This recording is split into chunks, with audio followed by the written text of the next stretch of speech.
Hello and welcome to the second episode in the adventures of Ceridwen. If you remember, after the first episode, Ceridwen went to sleep having seen in the morning her twins born. Her mother gave birth to some twins, and then she heard about a giant's mountain and she went to explore that mountain, where she met a mountain hare called Stella, who introduced her to looking at the stars and told her the story of the giant whose seat was on that mountain. And she also told her that when somebody slept on the mountain, they would either wake up mad or have turned into a poet. And as we left her, she was sleeping and having a dream, and the dream was a poem, and I invited people to maybe write a poem themselves to think about what Ceridwen's poem might have been like. Anyway, here we are at the second episode. She's still on top of that very cold mountain, which is why I'm wearing a warm winter coat and a warm hat, just so I don't get cold on top of that mountain. So the second episode is called Ceridwen Has a Close Shave. Well then, said Stella as Ceridwen opened her eyes, are you mad, or have you become the giant's new poet?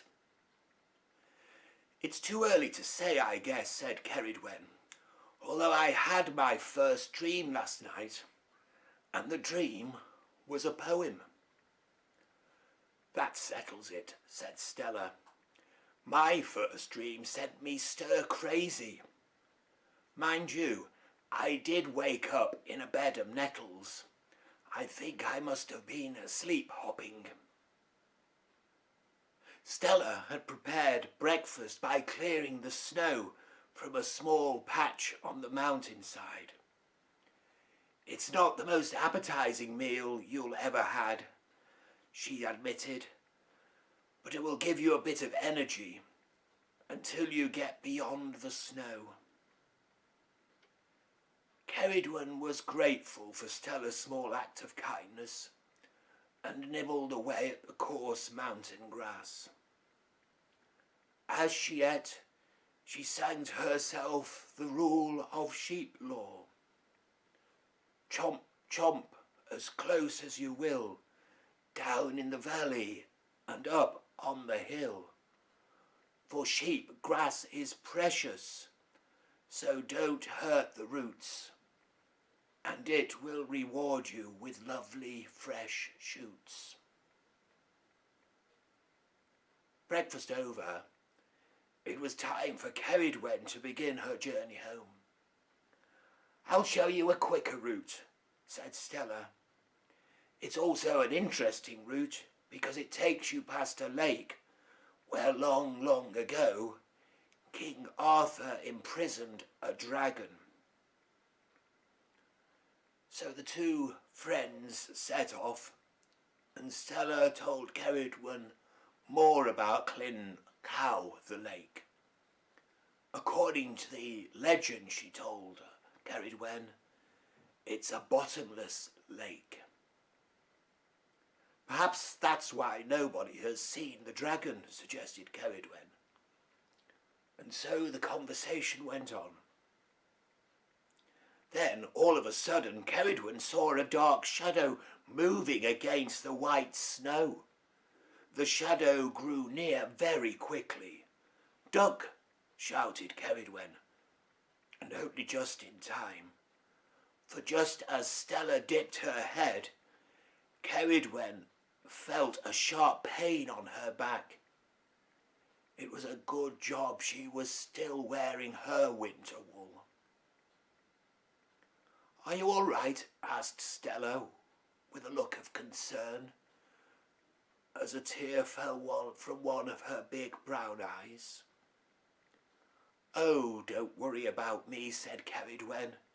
It was far worse when I was a little lamb and jumped into a barbed wire fence. And indeed she was very lucky. Her back stung a little, but there was no deep wound. "That was a golden eagle," said Stella. "The humans are experimenting to see if they can make a home for them in these mountains." The friends were still talking about the eagle when they reached the edge of the snow. Stella stopped quite still. "It's too dangerous for me to go any further," she explained.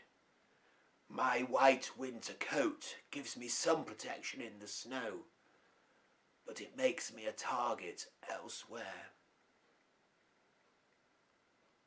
Stella gave Ceridwen some parting advice. "Think of life as an adventure," she said. "We never know what tomorrow will bring.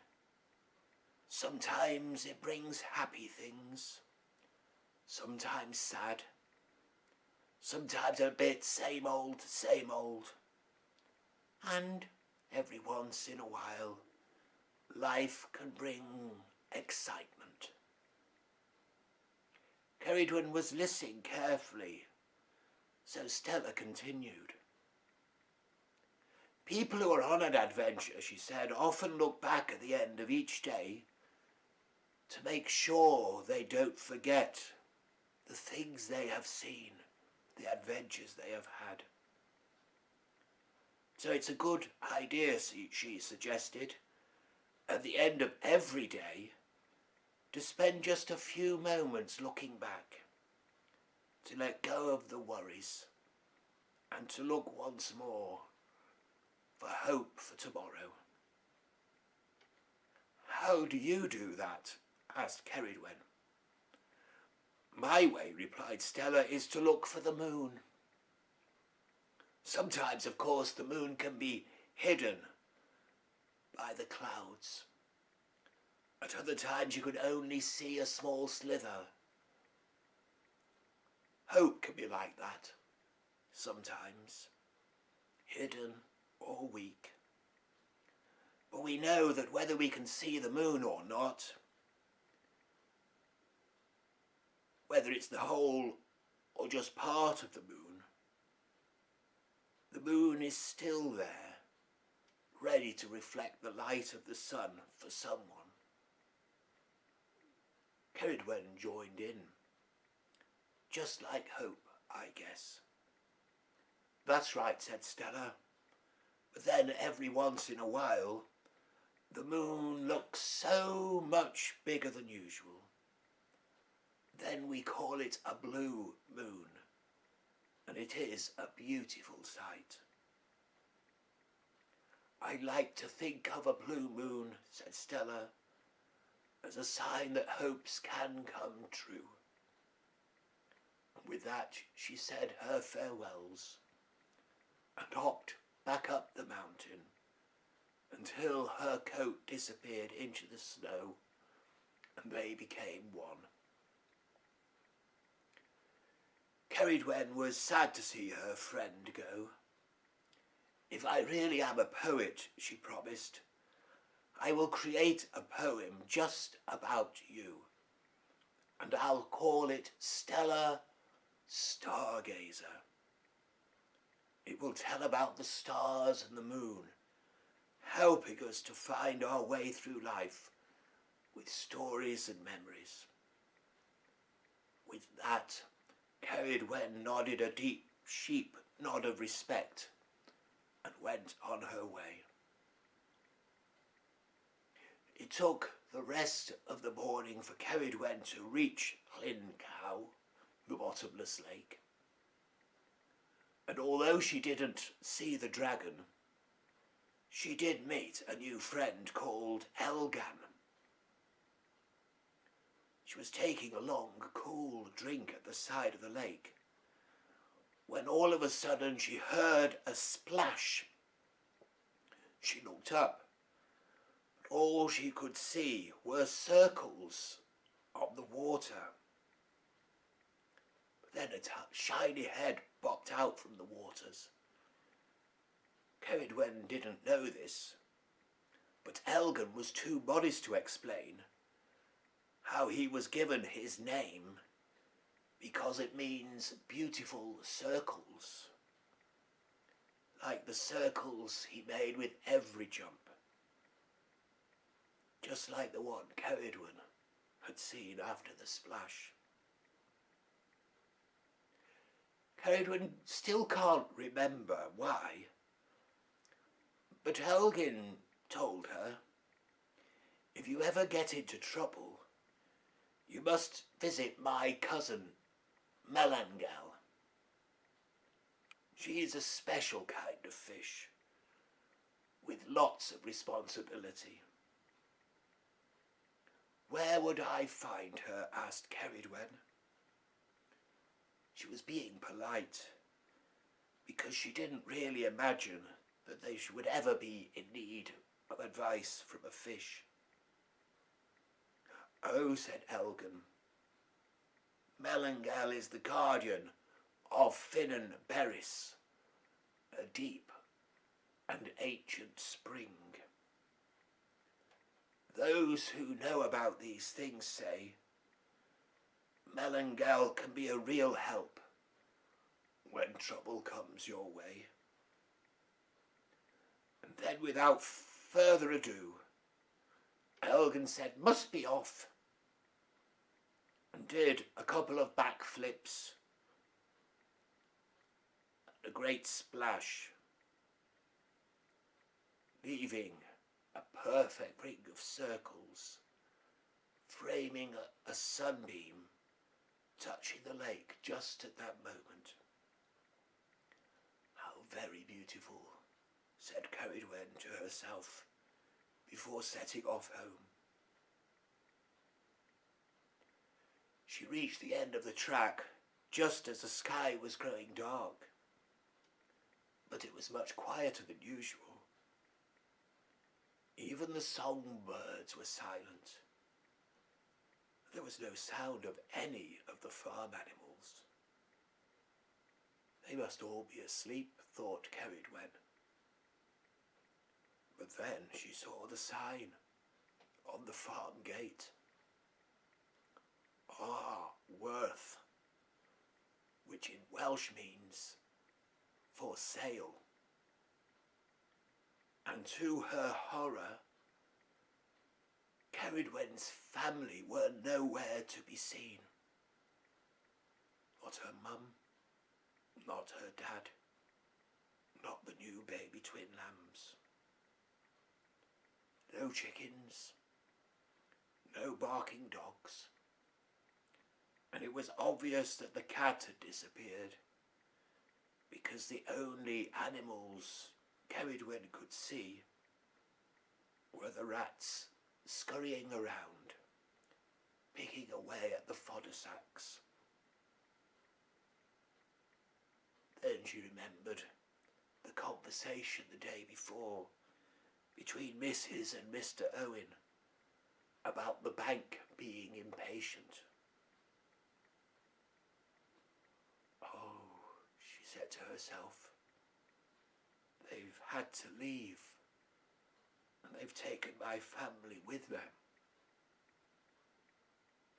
But what am I to do now?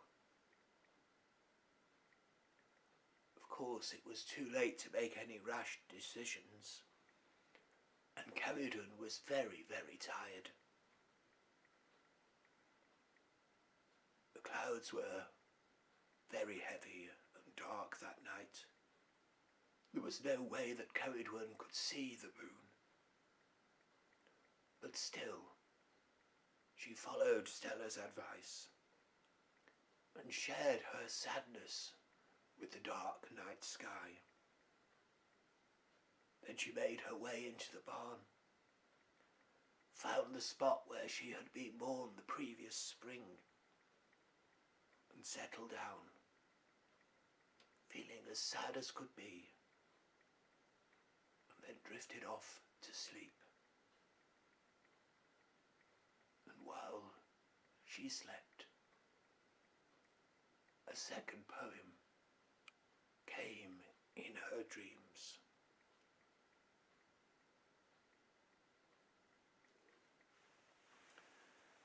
So there we are. Quite a sad ending from this episode.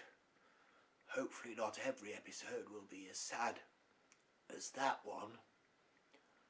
We don't know what's going to happen in the next one.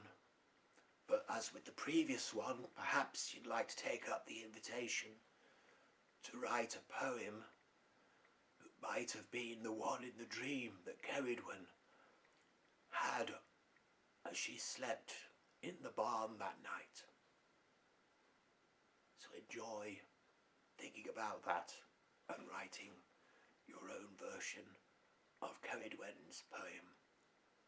And I'll see you for the next adventure. Thank you for watching.